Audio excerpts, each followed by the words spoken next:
মা, আমি তোমার আর অলির সামনে একটা সত্যি কথা বলতে চাই। হ্যাঁ বন্ধুরা, রূপা নিজের পরিচয় নিজের বোন আর মায়ের কাছে এবারে স্বীকার করলো। আসলে দীপার মনটা খুব চঞ্চল করছিল। দীপার যেন মনে হচ্ছিল যে অলি মানে সোনা তাকে মা বলে ডাকছে।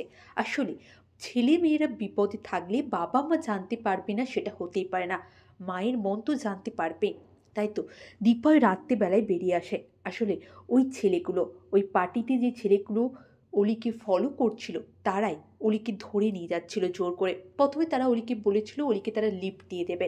আসলে অত রাতে ক্যাব পাওয়াই যাচ্ছিল না, তাই তাদেরকে বিশ্বাস করে অলি তাদের গাড়িতে উঠেছিল। কিন্তু তারপরে দীপা সূর্যকে ফোন করে। সূর্যকে ফোন করে বলে যে এরকম অবস্থা হয়েছে অলির। তখনই সূর্য কিন্তু চারুকে ছাড়লো না, বলল তোমার জন্য আজকে আমার মেয়েটার কিন্তু এই অবস্থা চারু। আমি বারবার বলেছিলাম আমি ওর সাথে যাব, তুমি আমাকে নিষেধ করলে। তুমি আমাকে বারবার বললে না ওর সাথে নাকি যাওয়ার দরকার নেই, ও নাকি বড় হচ্ছে, ওর নাকি স্পেসের দরকার। দেখো আজকে দীপা না থাকলে আমার অলিমায়ের কী অবস্থা হতো নিজের চোখেই দেখো। হ্যাঁ বন্ধুরা, অলিকে এরকম ভয়ানক বিপদের হাত থেকে বাঁচালো দীপা।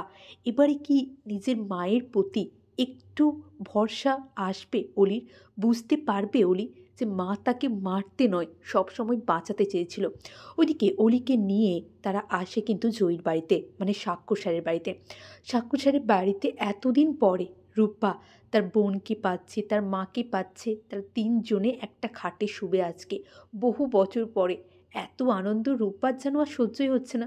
তাই রূপা ভাবলো এবারে আমি সবাইকে সত্যিটা বলে দিই, ওরাও যদি জানে যে আমি ওদের রূপা, ওরাও কত খুশি হবে। হয়তো মা আর হিংসুকুটির মধ্যে যে সমস্যাটা আছে সেটা হয়তো দূরই হয়ে যাবে। না, আমি আর মিষ্কান্তিকে ভয় পাবো না। মিষ্কান্তি যা করা মিষ্কান্তি করুক। আমি এবারে আমার বোন আর মাকে আমার আসল পরিচয়টা বলেই দেব।